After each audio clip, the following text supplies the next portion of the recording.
Carbon capture technology offers the promise of turning back the clock on climate change by removing carbon dioxide from the atmosphere and preventing further emissions.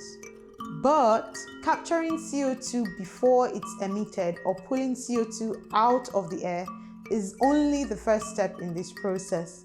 Then we have to figure out what to do with all that gas.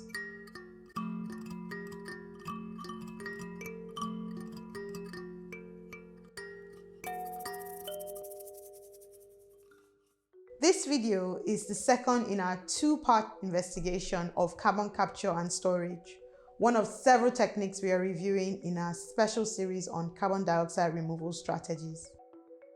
In our first video, we introduced point source carbon capture, in which carbon dioxide is sequestered directly from sources of emissions, and direct air capture, where it is scrubbed from the ambient atmosphere. Today, we're going to look at what we do with CO2 once it is captured, and a good place to start is considering the scale of this problem.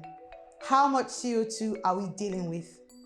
To avoid the most catastrophic effects of climate change, we need to not only reduce emissions, but also remove at least 10 billion tons of CO2 already in the atmosphere every year. To put that number into context, if we pulled 10 billion tons of CO2 out of the atmosphere and stored it in pressurized tanker trucks at typical storage pressure, we would need a line of tanker trucks that wrapped around the earth more than 80 times, and we would need to do that every year. So what do we do with all the CO2 we need to sequester? We have a couple of options. We can use it to create useful products. This is known as carbon capture and utilization, or CCU. Or we can bury it deep in the earth's crust. This is referred to as carbon capture and storage, or sequestration, and is abbreviated CCS. Let's consider utilization first. Today, about 105 million tons of CO2 is sold annually for industrial use. Most of the CO2, about 70 to 80 million tons, is used by the oil and gas industry for enhanced oil recovery, which we explained in our first video on carbon capture. The remainder is used in food and beverage production, cooling, water treatment, and greenhouse agriculture. There are also several emerging technologies for CO2 utilization. These include conversion of CO2 and hydrogen to produce a synthetic hydrocarbon fuel, replacement of hydrocarbons in polymers and industrial chemicals, and production of concrete and materials that use the mineralized form of CO2 called carbonate. All of these technologies are in early stages of development and are currently able to convert a few thousand tons of CO2 to products annually, and their near-term potential climate benefit is likely limited. Not all of these applications permanently sequester CO2. Synthetic fuels, which hold the largest market growth potential, release CO2 into the atmosphere after utilization. Thus, while they could prevent the release of new emissions, they are not actually a carbon dioxide removal technology. Of the major emerging technologies, only those that use mineralized CO2, like cement curing, also permanently store the CO2. A 2019 report determined that even with significant investment and changes to regulatory policy, the market for mineralized CO2 could optimistically scale up to about 10 million tons of carbon dioxide use annually, which would barely make a dent in the 10 billion tons of CO2 we need to be removing. So while more CO2 utilization may be viable, CO2 storage is going to be a necessary component of reaching key climate goals. Let's take a closer look at this option. We'll start with the good news first.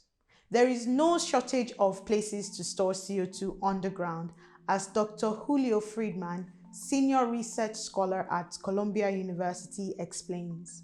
We are not limited by the geology. This is a common misunderstanding. It is widely known in our community that the global storage capacity of conventional stuff is between 10 and 20 trillion tons of storage. If you include the unconventional options, you have 10,000 trillion tons of storage. So we're not limited on the geology.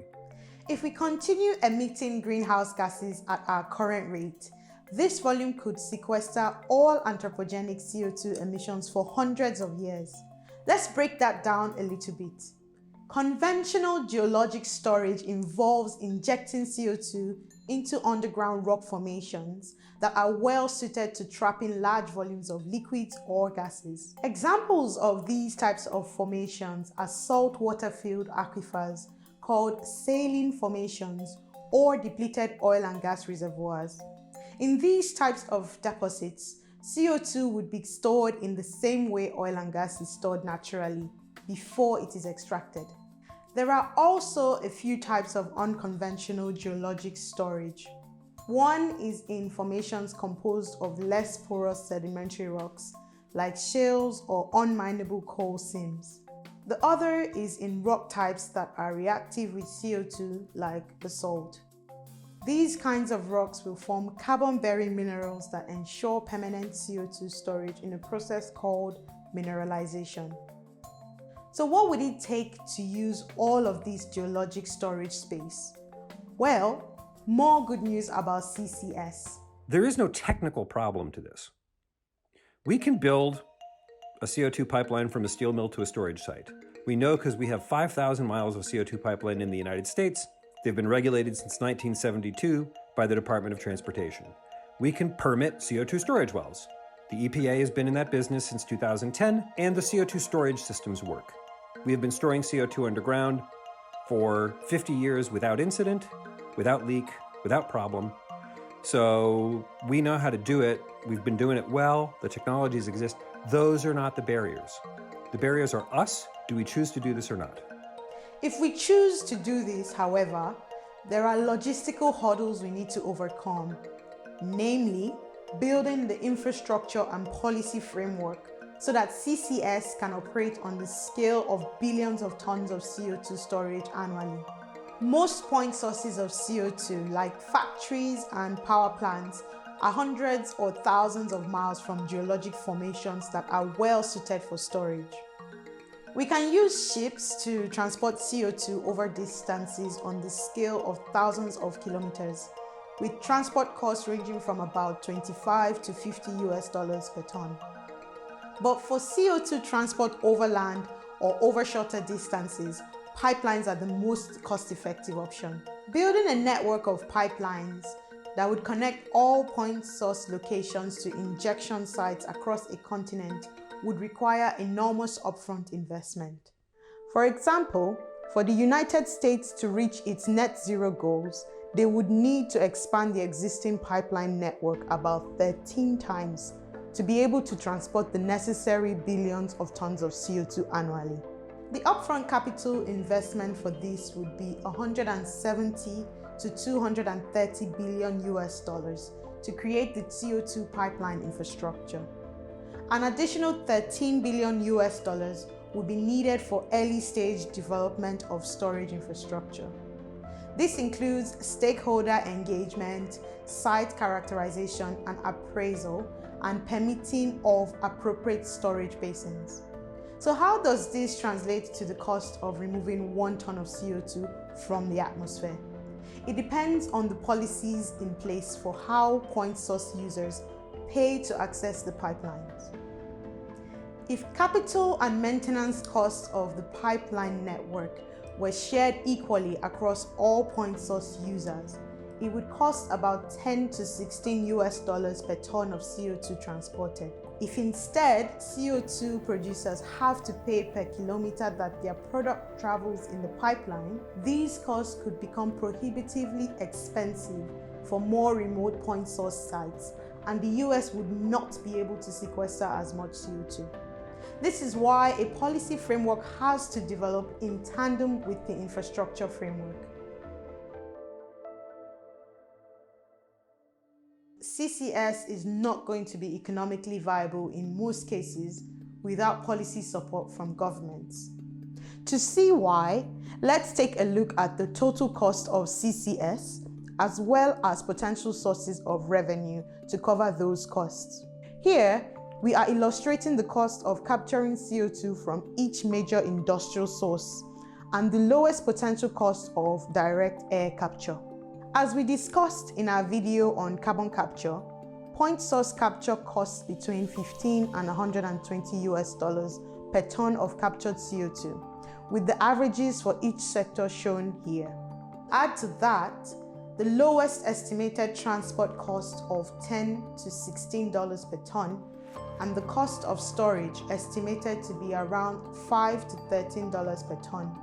So the total cost of CCS from point source capture to underground storage is about 30 to 149 US dollars, with averages shown for each sector on this chart. Direct air capture can be located anywhere and so does not require transport costs. But the most optimistic estimates for DAC with storage would still cost 100 US dollars per ton. And given the cost of direct air capture today could be as much as $1,000 per ton. Let's compare those costs to existing sources of revenue that could be used to offset these costs. Today, enhanced oil recovery provides the largest revenue for CO2 capture, with gas and oil companies paying about $14 to $28 per ton of CO2. While sequestering CO2 for enhanced oil recovery does have a net CO2 reduction benefit, it is far from ideal to use CCS as a method to produce more greenhouse gas emissions. And as the energy sector becomes increasingly decarbonized, the demand for enhanced oil recovery will diminish along with that source of revenue. Another potential source of revenue are carbon credits, which allow individuals and corporations to buy offsets for their own emissions. These are currently sold for $3 to $5 US dollars per ton of CO2. Government incentives are one way to close any remaining cost gaps of capture, transport, and storage. Currently, the US is one of only a handful of nations that co-finance CCS with tax credits or subsidies. The US Section 45Q tax credit will increase annually until 2026, when companies will receive $50 US dollars per ton of CO2 captured and stored, and $35 US dollars if it is used in conjunction with enhanced oil recovery. This is not enough to make most CCS projects financially viable, particularly in the largest emitting sectors, energy and steel and cement manufacturing. So what needs to happen? For carbon capture and storage to reach the necessary capacity of billions of tons a year in the next 3 decades, significant political commitment is necessary. Carbon capture is born as a collaborative effort. It is cross-sectoral. You have to go from the power sector to geoscience. There's many regulatory bodies involved in it. You are building large stuff, so there's public acceptance at the forefront. The finance is lumpy and expensive up front, so you need to get partnerships going on this. It will take strong government support to ensure that all the moving parts of this cross-sectoral endeavor come together. This includes significant upfront investment and a legislative commitment to streamline permitting and oversight policies. While the potential for carbon capture and storage is enormous, until such policies are put in place, CCS will not happen at the scale we need to reach our climate goals. To learn more about this topic, check out our Carbon Capture and Storage Part 1 video and our full-length podcast with Dr. Julio Friedman.